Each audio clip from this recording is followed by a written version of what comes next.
13 ديسمبر 2021 واحد الكوبل غادي يمشيو عند البوليس ودي يقولوا لهم كنا مسافرين وفاش رجعنا للدار لقينا لا فام دمناج ديالنا ميته.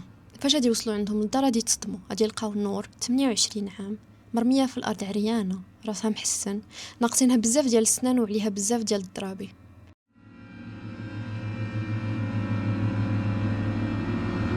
البوليس لاحظوا بان كانت الريحه ديال لا ديكومبوزيسيون، لو كور ديال نور كان ديجا بدا كيتحلل.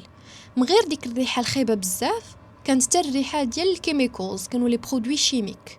ما عرفوش واش شي حد حاول يغطي ديك الريحه ولا شي حد حاول ينقي مسرح الجريمه. نرجعوا للكوبل ديالنا اتيكاسي واللي هي الفيناليست ديال ماستر شيف ديال ماليزيا، كانت مشهوره بزاف، عندها بزاف ديال لي فان، وراجلها محمد هما اللي كانوا مشاو عند البوليس داك الليل. هاد الكوبل شدوا في هضرتهم، قالوا لهم حنا ما كناش كاع في الدار وفاش رجعنا حتى حنا تصدمنا. شنو داروا البوليس باش يتحققوا من الاقوال ديالهم؟ خداو لي تليفون ديالهم، غادي يلقاو في التليفون ديالهم بزاف ديال لي فيديو ديال النور، وماشي دي فيديو عاديين بيان سور، فيديو كيعذبوا فيهم النور، كيكبوا عليها المطايب، كيضربوها بالعصا، كيحيدوا لها سنانها. مهم دي فيديو اللي اي حاجه تخيلتوها مسكينه داروها لها. داروا لوطوبسي لو كور ديال نور مسكينه، ولوطوبسي بيان سور الا كونفيرمي كو هذاك العذاب كله اللي دازت به النور هو اللي خلاها انها تموت، لان الجرحات ديالها تهراس داكشي كاع اللي داز عليها تعفن الا نيكروزي ومسكينه ماتت. فاش ماتت عطما يعاونوها اتيكاسي وراجلها، واخا هما اللي داروا لها داك العذاب كله، قرروا انهم يكبوا عليها جافيل ويخليوها تما. داروا راسهم مسافرين، وفاش رجعوا مشاو عند البوليس يقولوا لهم بان لقيناها ميته.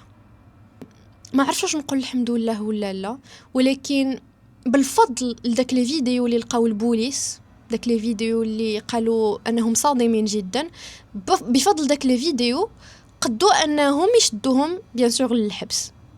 عطاوهم 34 عام للواحد للحبس، واللي انا جاتني قليله بزاف، لان من غير انهم قتلوها مسكينه انهم عذبوها بزاف. حاجه اللي صدمتني انا بزاف وصدمت بزاف الناس هي علاش قتلوها وعلاش عذبوها، والجواب هو ياك غير فابور. كانت البانشين باك ديالهم كانوا كيبردوا فيها كاع غدايدهم، لان نور كانت واحد المراه اللي مسكينه ما كتقدش تدافع على راسها، شوطو انها مراه فقيره. هي اصلها من الاندونيسي وجات تخدم في ماليزي، ولقات راسها خدامه عند هاد لاستار، هاد المراه المشهوره اتيكاسي فيناليست ماستر شيف، كلشي كيبغيها، كانوا عندها بزاف ديال لي فان، سو كيفي بحال يسيطروا عليها مسكينه. والتعذيب ديالها ابارامون بدا بشويه كنقول ابارامون لان جو سوي با سور، هاد المعلومات ما خرجوش اوفيسيال، هاد المعلومات غير شنو كيقولوا الناس اللي كانوا كيعرفوهم بجوج.